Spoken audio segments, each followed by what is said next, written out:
இந்த வீட்டில் இந்த பர்த்டே மேரேஜ் டே எல்லாம் கொண்டாடுறீங்கல்ல, அதெல்லாம் இந்த வருஷத்துல கொஞ்சம் டிஃப்ரெண்ட்டாக கொண்டாடுங்க. நான் உங்களை கொண்டாட வேணான்னு சொல்லலை, நல்ல டிஃப்ரெண்ட்டாக கொண்டாடுங்க.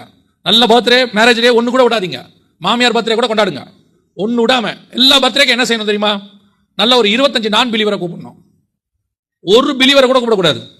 நீங்க பிலீவரை கூப்பிட்டீங்க, பிரியாணி நல்லா இல்லைன்ட்டு போயிடுவான், அதுல ஒரு பிரயோஜனமும் இல்லை. நல்ல ஒரு 25 நான் பிலீவரை கூப்பிடுங்க. ஆஸ் யூஷுவல் பர்த்டே கொண்டாடுங்க. பாஸ்டரை கூப்பிட்டு இல்லை சபையிலேருந்து கூப்பிட்டு ஒரு காஸ்பல் மீட்டிங் அதை நடத்துங்க. ஒருவேளை அன்னைக்கு ஒருத்தன் இயேசுவை ஏற்றுக்கொண்டானா உன் பர்த்டேக்கு ஒரு அர்த்தம் இருக்குன்னு அர்த்தம்.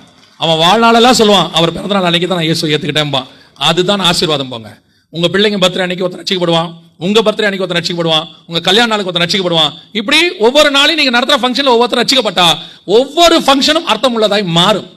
மிச்சம் மீதி நீங்க பர்த்டே கொண்டாடி ஒரு பிரயோஜனம் இல்லை.